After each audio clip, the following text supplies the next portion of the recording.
Bismillahirrahmanirrahim. Assalamualaikum warahmatullahi taala wabarakatuh. Syukur alhamdulillah tuan-tuan dan puan-puan. Sekali lagi kita berjumpa dalam kempen Go Cashless 2020 bersama OneSend.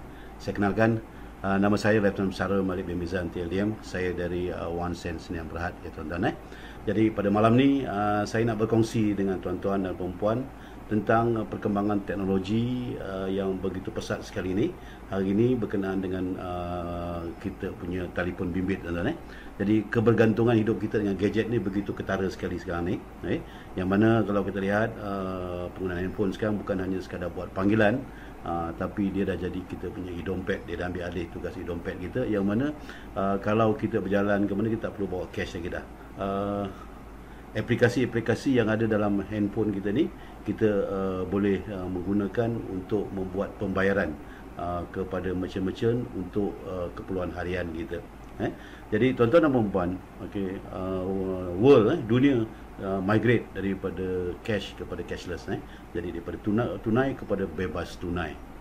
Yang mana kalau kita perhatikan di negara jiran kita, contohnya di Indonesia, di warung-warung, di gerai-gerai, orang dah bayar menggunakan aplikasi handphone, menggunakan QR code.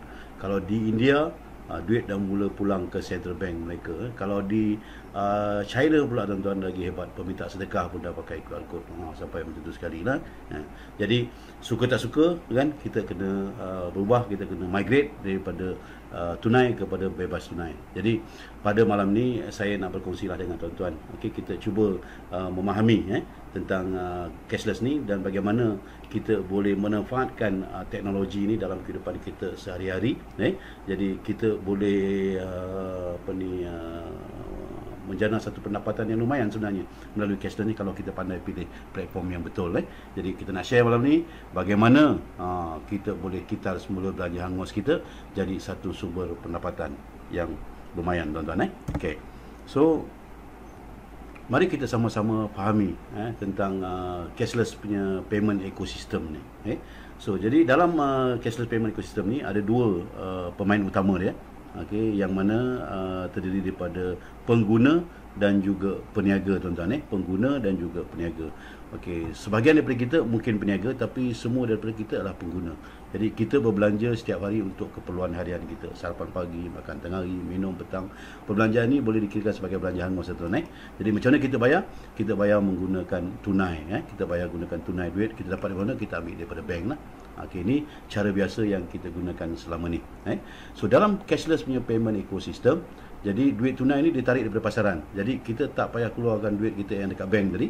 Jadi apa yang perlu kita buat, kita transfer duit kita pergi ke cashless platform provider dalam aplikasi-aplikasi dalam handphone kita. Jadi daripada situ bila kita buat pembayaran kepada merchant, kita hanya perlu scan aja QR code merchant tu tadi. Jadi kita punya wallet akan pindah pergi ke merchant punya wallet lah. Daripada merchant dia transfer pergi ke bank. Inilah kaedah cashless punya payment ecosystem.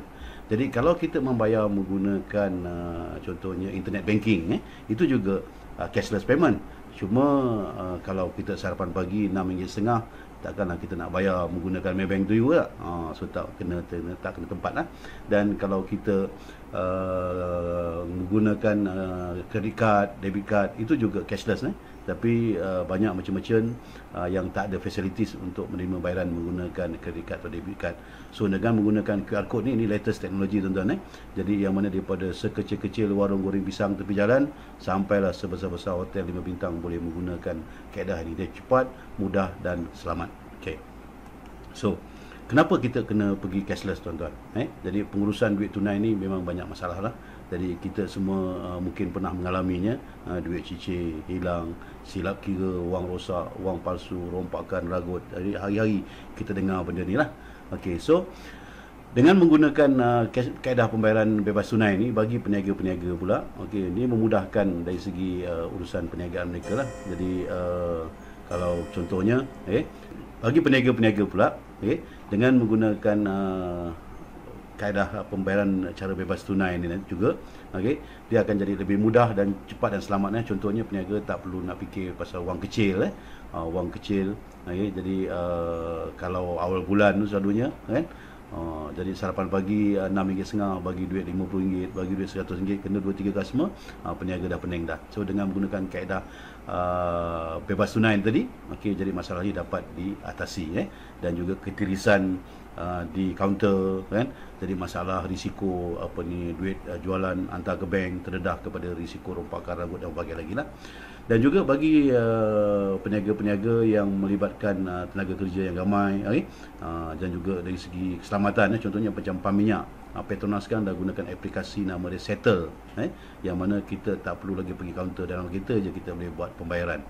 Okey, dan seterusnya contohnya parking, parking juga menggunakan kupon wang kecil. So dengan cashless tadi, dia jadi mudah, cepat dan selamat, tuan-tuan.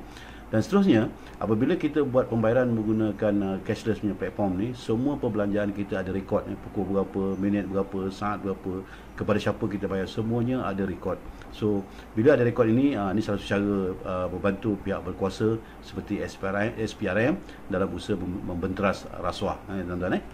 Dan oleh kerana kita semua adalah pengguna, kita berbelanja setiap hari seperti mana saya katakan tadi, okey. So kalau kita pandai pilih platform yang betul, tuan-tuan, jadi cashless platform ni boleh dijadikan sebagai satu platform untuk kita buat usahawan digital kita, yang mana seperti mana saya nyatakan awal tadi, melalui platform ni kita boleh kitar semula belanja hangus kita, jadi satu sumber pendapatan yang lumayan dan berkekalan. Okey. Nah, tuan-tuan dan puan-puan, negara kita juga serius dalam migrate ke cashless ni. Jadi kalau kita perhatikan baru-baru ni, kerajaan memperuntukkan 450 juta ringgit, tuan-tuan, diagih-agihkan kepada 15 juta rakyat Malaysia. Setiap satu orang dapat RM30. Tapi RM30 ni mereka tak bagi tunai, kan. Mereka salurkan melalui 3 aplikasi, iaitu Boost, Touch and Go dan juga Grab. Jadi 450 juta disalurkan melalui 3 platform ni kepada 15 juta rakyat Malaysia. Setiap seorang dapat RM30. Tujuannya apa? Untuk merangsang ekonomi digital ni. Jadi ada 15 juta orang yang ada e-wallet dah. Jadi mana tadi Malaysia nak menggerakkan ekonomi digital kita. So by ujung tahun ni, jadi penggunaan cashless ni akan mula digerakkan, digiatkan.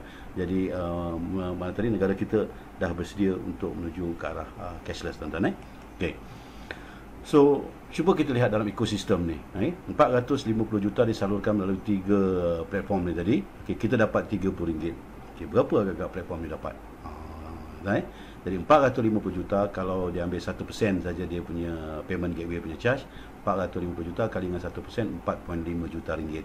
4.5 juta ringgit bagi dengan 3, maka setiap satu platform ni akan mendapat 1.5 juta ringgit, tuan-tuan. Hebat. Kita dapat RM30, mereka dapat 1.5 juta ringgit.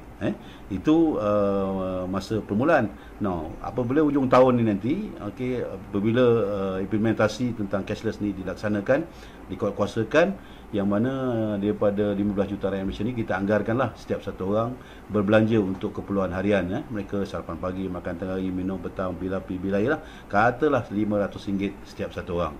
Jadi 15 juta kali dengan RM500, okey, sebulan, maka tadi berlaku transaksi pembayaran ialah RM7.5 bilion, tuan-tuan. Jadi RM7.5 bilion kalikan dengan 1% payment gateway ialah RM75 juta.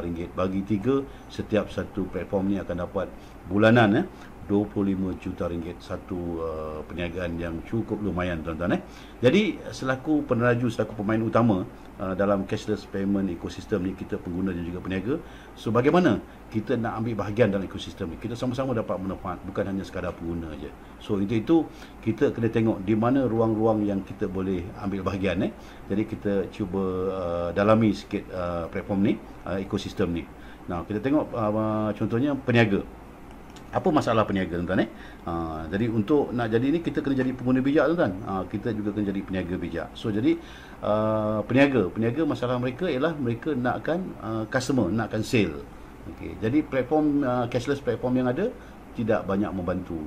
Jadi mereka hanya membantu dari segi sudut memudahkan cara pembayaran dia, tapi dalam peniaga nak dapatkan pelanggan, nak dapat sale, mereka tak ada bantu dari segi memudahkan dari segi mendapatkan pelanggan. Jadi peniaga apa dia perlu buat, dia kena terpaksa ada bajet untuk iklan dan juga promosi, tuan-tuan. Jadi iklan dan promosi ni mana tadi peniaga-peniaga kalau dia tak ada bajet ni, mereka ada kurang daya saing lah. Jadi iklan dan promosi ni kena bayar dulu, tuan-tuan, kepada company pengiklanan, company pencetakan, tapi hasil dia belum tentu lagi. Jadi platform yang ada tidak membantu. So selaku pengguna, kita lihat pula apa masalah kita. Masalah kita semua mungkin sama, kita semua pengguna kan. Okey. Dari segi pengguna, kita nak value for our money. Jadi kita beli sesuatu, kita nak kualiti yang terbaik lah. Contohnya kalau kita nak pergi makan, kita akan cari mana-mana kedai yang boleh menawarkan kita makanan yang sedap lah, contohnya kan. Harga pula, kita nak harga yang termurah. Ni yang selalu kita berlagangin dengan apa ni, peniaga-peniaga. Makan nak sedap, harga nak murah. Dan apa lagi, kalau dapat free lagi seronok, tuan-tuan. Ni dia kan. Apa lagi ni, tak percaya pergi kat masjid hari Jumaat, kita tengok macam mana kan. Belum letak lagi dah habis kan. Okay. So seterusnya, apa lagi yang pengguna nak, kalau boleh dapat duit lagi, tuan, itu tak payah cerita lah. Inilah, jadi kita tengok apa ni, platform yang ada tak dapat membantu peniaga dan juga pengguna dalam kita apa ni, menyelesaikan masalah kita. Okay. So